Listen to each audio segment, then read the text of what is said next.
Hello everyone, welcome to रिवे study group. तो दोस्तों, चलिए एक फाइनल शॉट हम देते हैं फिजिक्स के प्रिपरेशन को। इस लेक्चर में हमने फिजिक्स के प्रीवियस ईयर्स के क्वेश्चन जो कि बीपीएससी में पूछे गए हैं, उसके साथ साथ घटना चक्र के इंपॉर्टेंट क्वेश्चंस फिजिक्स के सबको हमने कवर किया है, ताकि फिजिक्स के आपके एक बहुत ही कॉम्प्रिहेंसिव वे में प्रिपरेशन किए जा सके।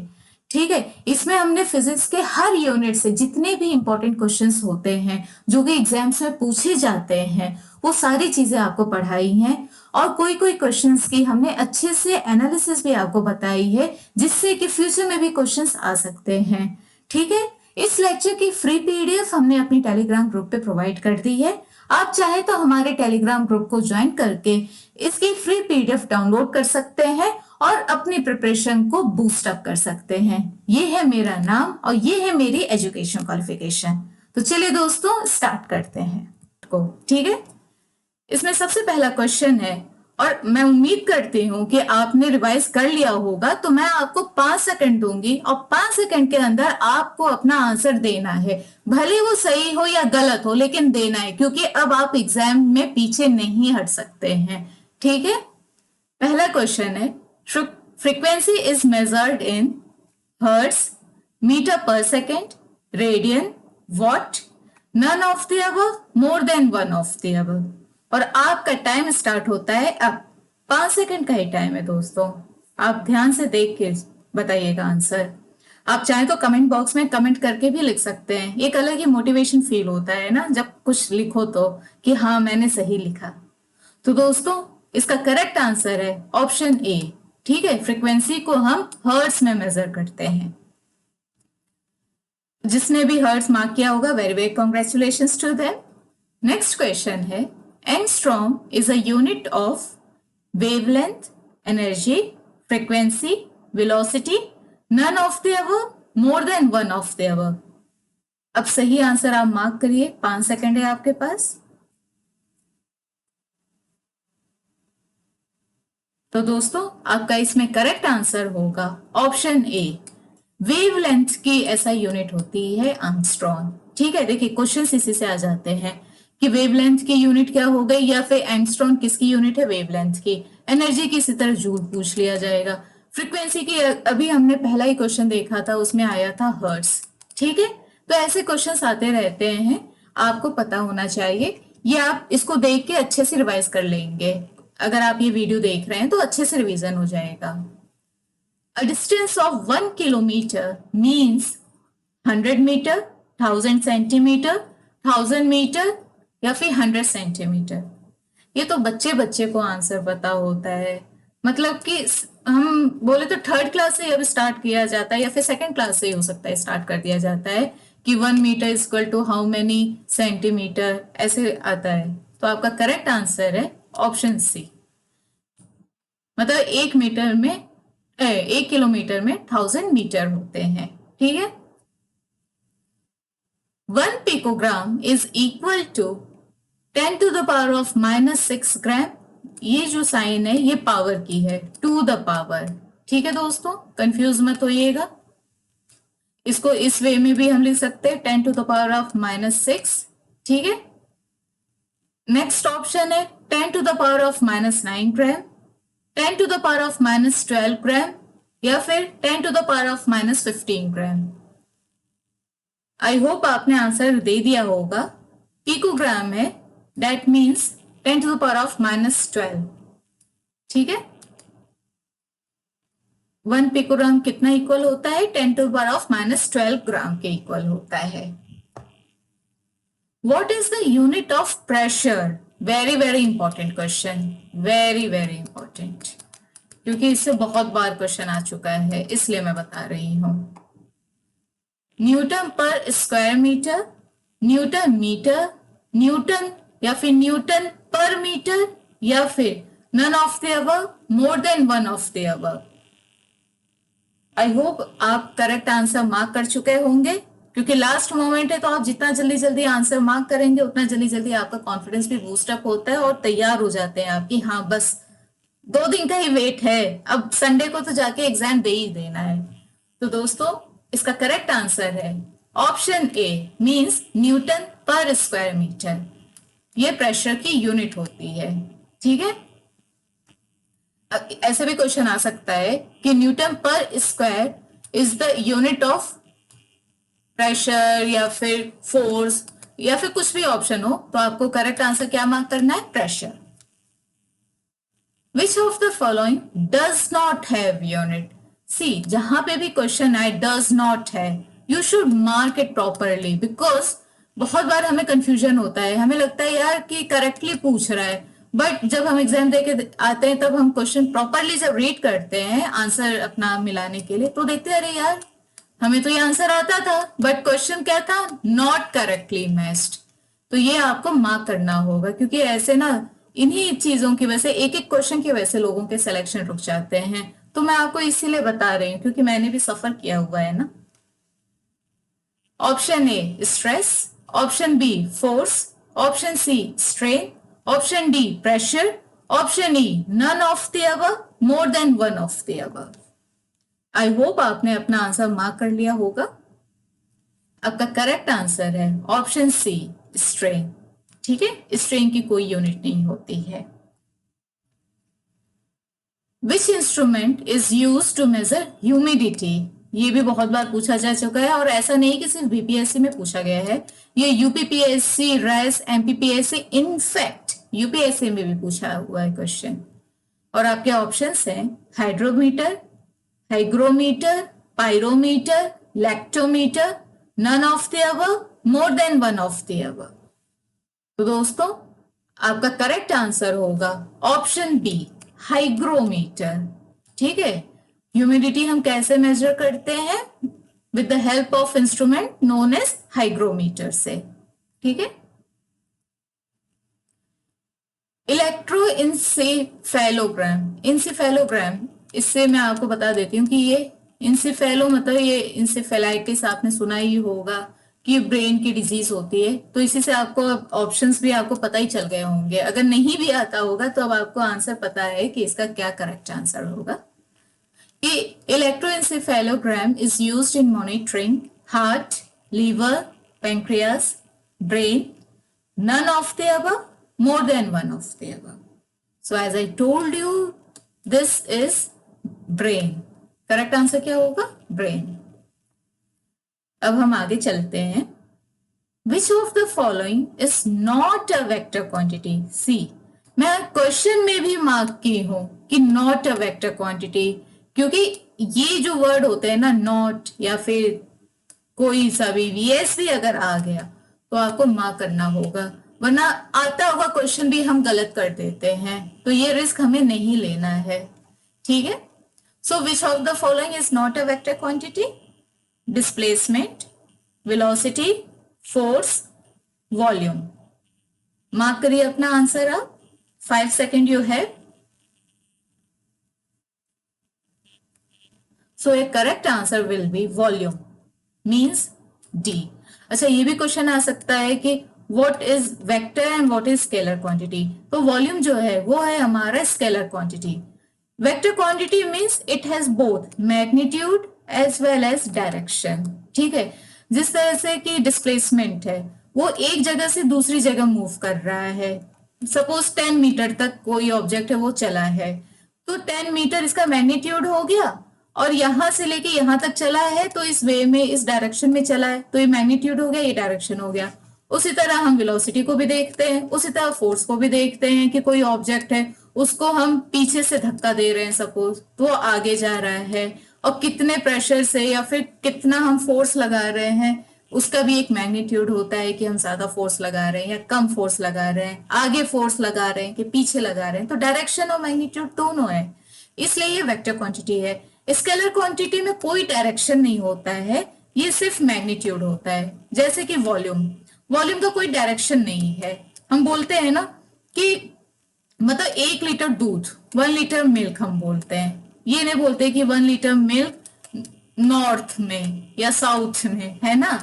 तो ये क्वांटिटी है सिर्फ, मीन्स मैग्नीट्यूड है सिर्फ, that's why it's a scalar quantity and other 3 options are of vector. ठीक है, नेक्स्ट है आपका which physical quantity is represented by the ratio of momentum and velocity of the body. See, this is the definition also. Momentum and velocity की ratio को हम क्या कहते हैं? आपके ऑप्शंस हैं वेलोसिटी, एक्सीलरेशन, मास या फिर फोर्स। तो आपका करेक्ट आंसर होगा ऑप्शन सी, मास। ठीक है, मींस मोमेंटम और वेलोसिटी की रेशियो को हम कहते हैं मास।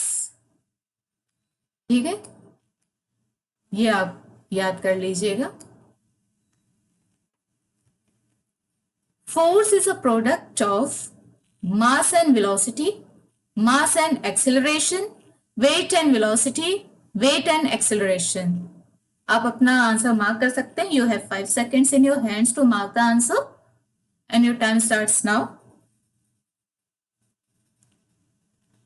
So दोस्तों, इसका करेक्ट आंसर होगा, first of all F is means F is equal to ma। तो इसका करेक्ट आंसर हो गया ऑप्शन बी। ये क्या है? Force is equal to mass into acceleration. ये है Newton second law of motion. ठीक है, ये सेकंड लॉ है न्यूटन का। ऐसे ही कितने हैं लॉज टोटल न्यूटन के? तो टोटल 3 लॉज हैं, 3 लॉज ऑफ मोशन। उसमें से ये सेकंड लॉ ऑफ न्यूटन है। ठीक है,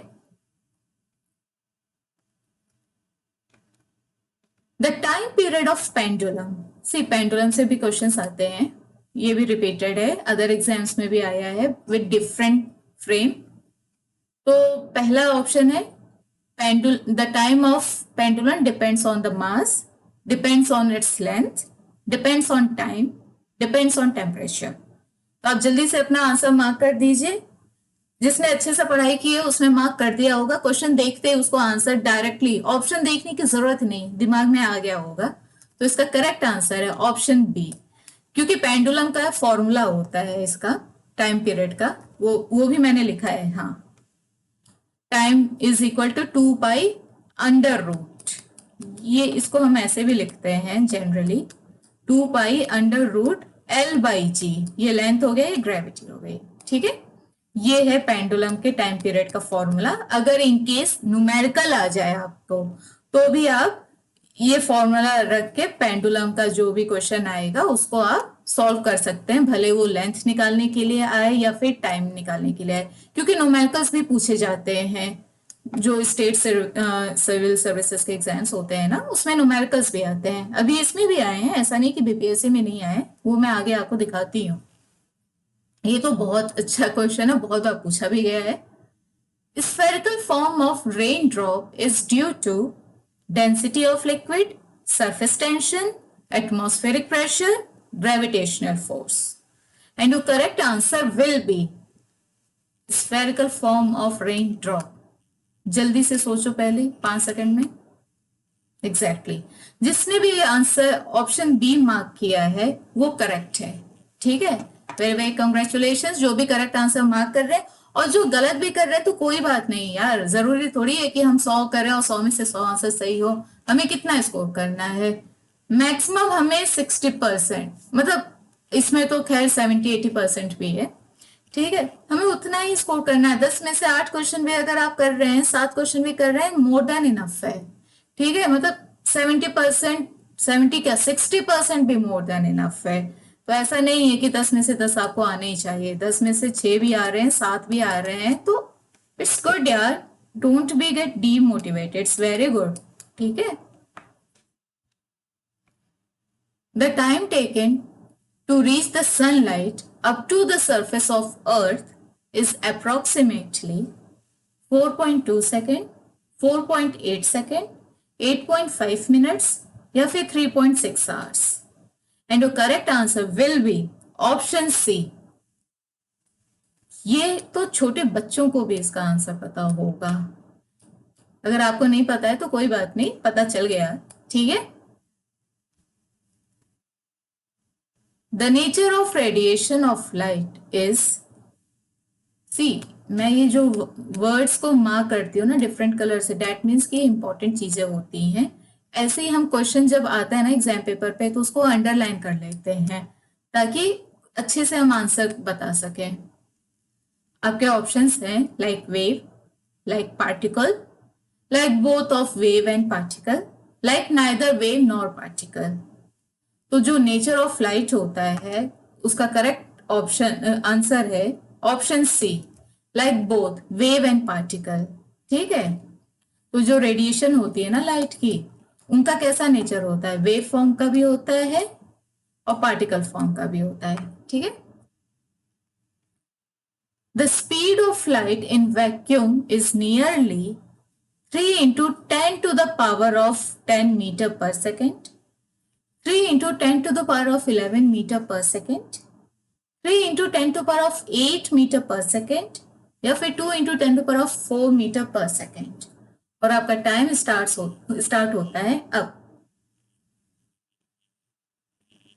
तो दोस्तों इसमें आपका करेक्ट आंसर है option C, 3 into 10 to the power of 8 meter per second।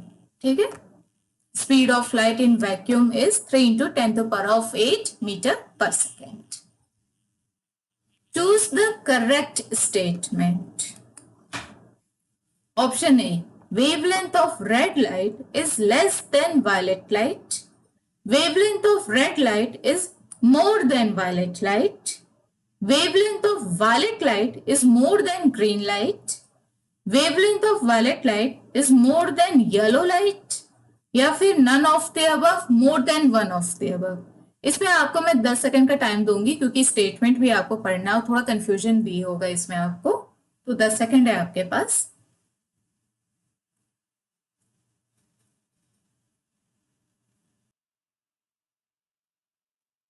तो दोस्तों इसका करेक्ट आंसर है ऑप्शन बी। ठीक है, wavelength of red light is more than violet light.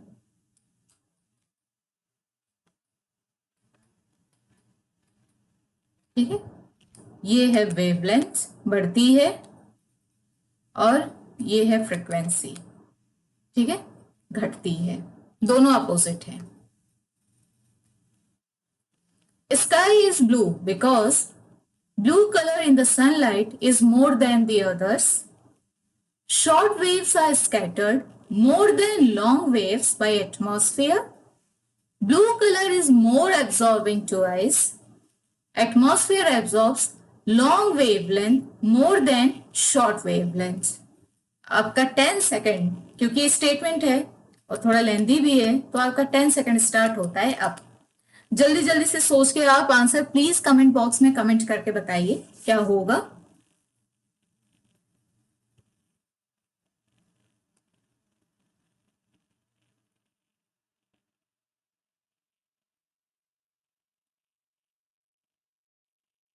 तो दोस्तों इसका करेक्ट आंसर होगा option B, means sky blue हमें क्यों दिखती है, हमें आसमान नीला क्यों लगता है, क्योंकि जो शॉर्ट वेव्स हैं वो ज्यादा स्कैटर्ड होती हैं as compare to long waves.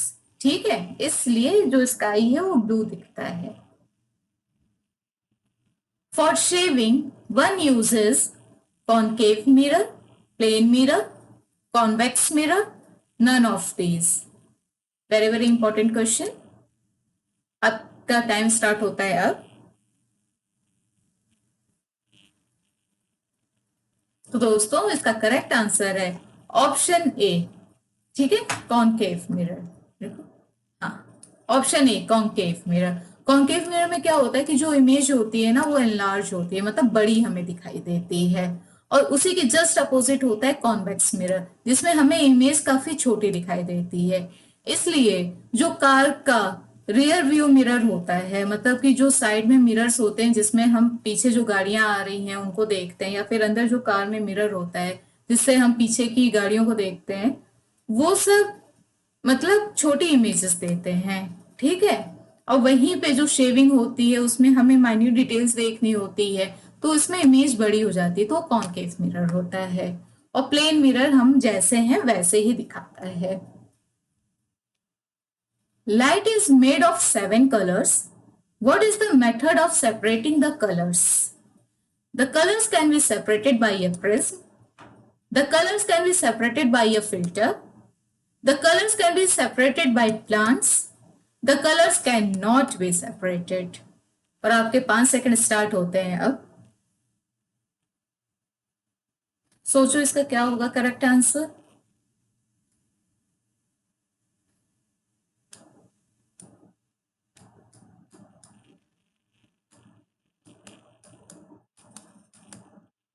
ठीक है, तो दोस्तों इसका करेक्ट आंसर होगा ऑप्शन ए। ठीक है, कि मतलब जो कलर है उसको हम कैसे सेपरेट करते हैं, थ्रू प्रिज्म। इसमें क्या होता है कि ये व्हाइट लाइट होती है। ठीक है, जब हम व्हाइट लाइट को, एक ये प्रिज्म है सपोज, ठीक है, जब हम व्हाइट लाइट को प्रिज्म के थ्रू पास करते हैं तो ये डिफरेंट कलर्स में सेपरेट हो जाती है। ठीक है, तो इसका करेक्ट आंसर है prism. In which direction the rainbow can be seen at 12 noon. दोपहर की बात हो रही है, वो भी मिड की, मतलब 12 बजे एग्जैक्ट, जब पूरा जो सन है वो हमारा डायरेक्ट ओवरहेड होता है। तब ये पूछा जा रहा है कि रेनबो कहां बनेगी जब सन हमारे ओवरहेड होगा। Option A, in the west, in the south, in the east, it can not be seen. तो दोस्तों इसका करेक्ट आंसर होगा option D, it can not be seen. ठीक है, ये होगा क्योंकि दोपहर में जब सन डायरेक्ट ओवरहेड होता है ना, तो कोई भी रेनबो नहीं बनती है। ठीक है, उसके लिए थोड़ी स्लैंट वे में रेडिएशन पड़नी चाहिए सो दैट रेनबो फॉर्म हो सके। नेक्स्ट क्वेश्चन है, reading glasses are made from which type of lenses? Concave, convex, plane, none of this. तो दोस्तों ये भी क्वेश्चन बहुत बार पूछा जा चुका है, लेंसेज से रिलेटेड और ग्लासेस से रिलेटेड क्वेश्चंस आते हैं। तो इसका करेक्ट आंसर होगा ऑप्शन बी, कॉन्वेक्स लेंस। ठीक है, रीडिंग ग्लासेस में हम कॉन्वेक्स लेंस को यूज कर सकते हैं, करते हैं in fact. If the lens of if the lens power of glass is +2 dioptre, +2 जरूर याद रखिएगा क्योंकि नेगेटिव साइन से जो वैल्यू है वो भी अलग हो जाती है, जिसकी वजह से हमारा आंसर डिफरेंट हो जाता है, ऑप्शंस भी डिफरेंट हो जाते हैं। It's focal length will be 200 centimetre, 100 centimetre, 50 centimetre, 2 centimetre. तो मैंने आपको बताया कि न्यूमेरिकल्स भी पूछे जाते हैं, इसलिए मैं आपको फॉर्मूला भी इसका बता देती हूँ। तो इसका करेक्ट आंसर होगा ऑप्शन सी, 50 सेंटीमीटर। ठीक है, और ये है इसका फॉर्मूला। ठीक है, ये है डायोप्टर, ये है 1 means 1 metre is equal to 100 centimetre, और ये F फॉर फोकल लेंथ। ठीक है, तो आप जब भी क्वेश्चन करो आप तो देख लेना कि किसमें वैल्यू दी हुई है, सेंटीमीटर में है कि मीटर में दी हुई है। ठीक है, उसके अकॉर्डिंग आप अपना आंसर मार्क करना। फॉर्मूला होता है D is equal to 1/F। ठीक है, the value of 40 degrees Celsius in Fahrenheit is 104 degree Fahrenheit, 100 degree Fahrenheit, 102 degree Fahrenheit, 75 degree Fahrenheit, या फिर none of the above, more than one of the above। तो ये है formula calculate करने को Fahrenheit या फिर सेल्सियस। जो भी आपसे क्वेश्चन पूछा जाए, सपोज फ़ारेनहाइट की वैल्यू दी हुई है जिसका इसमें है, ठीक है, इसी को हम देखते हैं कि इसमें हमें फ़ारेनहाइट फाइंड आउट करना है और सेल्सियस की डिग्री दी हुई है, तो 9/5 इंटू 40 डिग्री सेल्सियस प्लस 32। ठीक है, तो इसको सॉल्व करके क्या आंसर मिलेगा, वो है ऑप्शन ए, मीन्स 104 डिग्री फ़ारेनहाइट। ये हमारा आंसर होगा। ठीक है, इसी से अगर फ़ारेनहाइट की वैल्यू दी हुई होती तो आपसे सेल्सियस का पूछता, तो यही फॉर्मूला आप रखते थे। फॉर्मूला आप जरूर याद करिए क्योंकि न्यूमेरिकल अगर आ जाएगा, अगर मान लीजिए फ़ारेनहाइट और सेल्सियस दो न्यूमेरिकल्स आ गए कैलकुलेट करने को, एक में फ़ारेनहाइट एक में सेल्सियस, और आपको फॉर्मूला नहीं याद है तो आप नहीं कर पाएंगे, इसलिए फॉर्मूला याद कर लीजिए। ठीक है, और वही अगर केल्विन पूछ लिया जाता है तो जो भी वैल्यू है, सपोज 0 डिग्री है सेल्सियस, तो उसमें आप 273 ऐड कर दीजिए। ठीक है, तो ये आपकी केल्विन हो जाएगी। नेक्स्ट क्वेश्चन है, in the night of strong wind due is not formed because rate of evaporation is fast, moisture in air is low, temperature is high, sky is not clear। तो आपके 5 second start होते हैं अब। 5 second का game है। तो इसका correct answer होगा दोस्तों ऑप्शन ए। क्योंकि जो स्ट्रॉन्ग विंड होती है ना रात में, उसमें रेट ऑफ इवापोरेशन भी बहुत फास्ट हो जाता है। जब रेट ऑफ इवापोरेशन फास्ट हो जाएगा मतलब वेपर्स रहेंगे नहीं, तो ड्यू भी फॉर्म नहीं होगा। तो इसका करेक्ट आंसर है option A. Cooling is done by flow of water, release of compressed gas, cooking gas, melting the solid. तो आपका करेक्ट आंसर होगा, सोच लिया होगा, जिन्होंने भी प्रिपरेशन अच्छे से करी उन्होंने तो सोच लिया होगा, और जिन्होंने अभी सोच रहे हैं कि हम दें बीपीएससी की ना दें, क्योंकि बहुत से बच्चे ऐसे हैं कि जो एग्जाम्स नहीं देते हैं, इसीलिए किसी भी एग्जाम में 100% अटेंडेंस नहीं होती है। 60% हो गई तो वो भी बहुत बड़ी बात होती है। तो उनके कंफ्यूजन को भी दूर किया जाना चाहिए। इसका करेक्ट आंसर है option A, flow of water. ठीक है, cooling is done by flow of water. Opening the door of refrigerator kept in the room, you can cool the room to some degree. You can cool the room to the temperature of refrigerator. You can warm the room little. या फिर you can neither cool nor warm the room. आपको जो मतलब 50% लोगों को जो answer लग रहा होगा वो गलत है, मुझे पता है। अगर 50% से कम लोगों को लग रहा है तो ये तो बहुत ही अच्छी बात है। डैट मीन्स कि वो बहुत अच्छे से पढ़ाई कर रहे हैं। सिलेक्शन होना ना होना अलग बात है, लेकिन अगर आप सीरियस कैंडिडेट हैं तो बहुत अच्छी बात है। ठीक है, तो इसका करेक्ट आंसर है ऑप्शन सी। मतलब कि जब हम रेफ्रिजरेटर का मीन्स अपने फ्रिज का जो डोर हम खोलते हैं ना, दरवाजा खोले रहते हैं, और सोचो कि हम खोल के छोड़ दें और ये सोचे कि रूम ठंडा हो जाएगा, तो नहीं, जस्ट अपोजिट हो जाता है, रूम गर्म हो जाता है। ठीक है, sound wave in air is transverse, longitudinal, electromagnetic, polarised, none of the above, more than one of the above. तो दोस्तों आपका करेक्ट आंसर है option B, longitudinal. Means sound wave क्या होती है, वो लॉन्गिट्यूडनल वेव होती हैं। ठीक है, लॉन्गिट्यूडनल मीन्स वो वेव के पैरेलल डायरेक्शन में फ्लो करती है। सपोज ये डायरेक्शन है वेव का, उसी के पैरेलल ये फ्लो करेंगी। Particles travel parallel to the direction of the sound waves. ठीक है, और ट्रांसवर्स वेव्स में वो परपेंडिकुलर होती हैं। सपोज ये डायरेक्शन है वेव का, तो ये उसके परपेंडिकुलर होती हैं। ठीक है, cosmic rays are charged particles, uncharged particles, can be charged as well as uncharged, या फिर none of the above। तो आपके 5 सेकंड स्टार्ट होते हैं अब।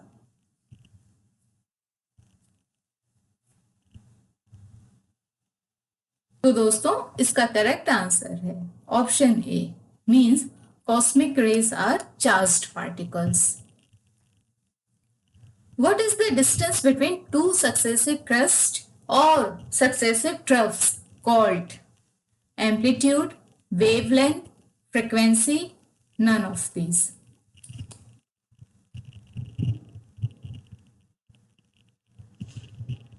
ठीक है, तो ये है क्रस्ट और टू सक्सेसिव क्रस्ट, या फिर ये इसको हम कहते हैं ट्रफ। ठीक है, टू सक्सेसिव ट्रफ्स। तो टू सक्सेसिव क्रस्ट या टू सक्सेसिव ट्रस्ट को हम कहते हैं वेवलेंथ। क्या कहते हैं? वेवलेंथ। ठीक है, ये क्वेश्चन है, तो इसका आंसर होगा option B. Electricity consumption bill is based on the measurement of watt, voltage, ohm, ampere.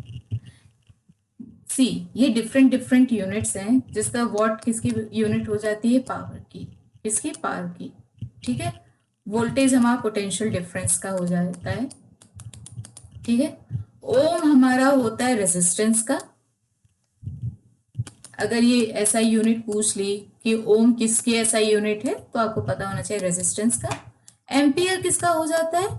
Very very important, current का।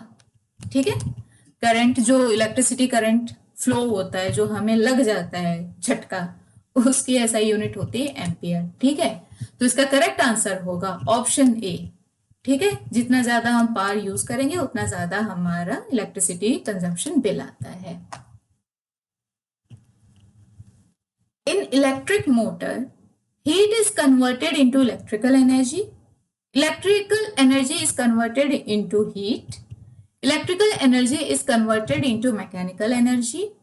Mechanical energy is converted into electrical energy. None of the above, more than one of the above. तो दोस्तों आपके पास 10 seconds हैं। सी जहां पे options बहुत लंबे हैं और थोड़े कंफ्यूजन वाले हैं, वहां पे मैं आपको 10 सेकेंड्स दे रही हूँ और आपका टाइम स्टार्ट होता है अब।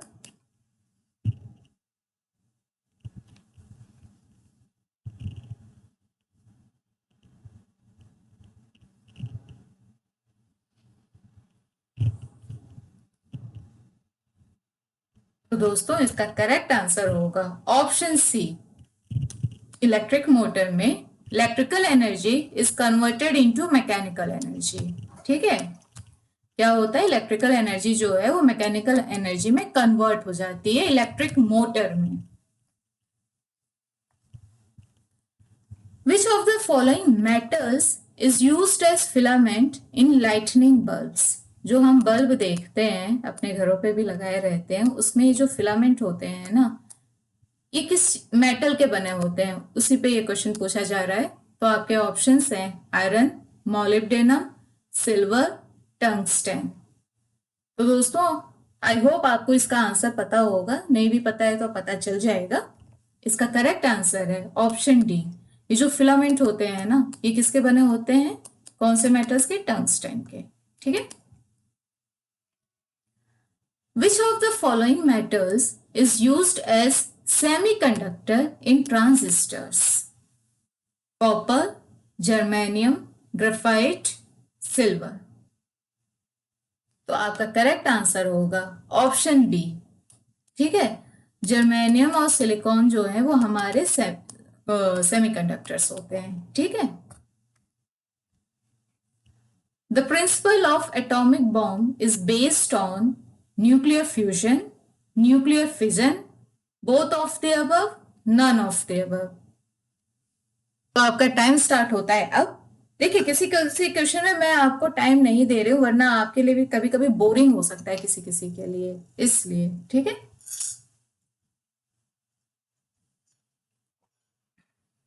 तो दोस्तों आपका करेक्ट आंसर है ऑप्शन बी, न्यूक्लियर फिजन।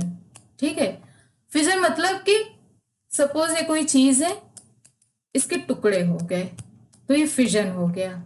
और अगर टुकड़ों से कोई चीज बनती है तो उसको फ्यूजन कहते हैं, मिलके जो बनती है। ठीक है, तो एटॉमिक बॉम्ब जो है वो न्यूक्लियर फिजन का है, प्रिंसिपल फॉलो करता। ठीक है। Radio active substance emits alpha rays, beta rays, gamma rays, all of the above. आपका टाइम स्टार्ट होता है अब।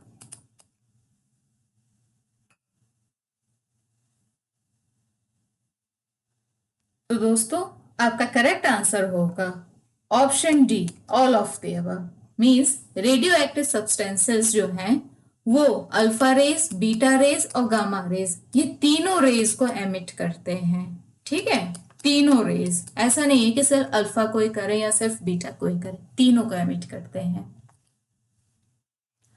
Fast breeder reactor is a nuclear reactor which produces electricity by fission process with the help of solar cells by burning phenyl substances used by it and by its reproduction, या फिर by using refined hot water। और आपका 10 second शुरू होता है अब।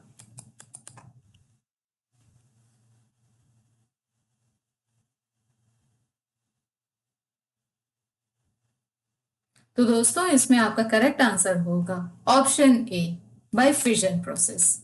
ठीक है, फास्ट ब्रीडर जो होता है न्यूक्लियर रिएक्टर का, वो कैसे इलेक्ट्रिसिटी प्रोड्यूस करता है, by the process of fission.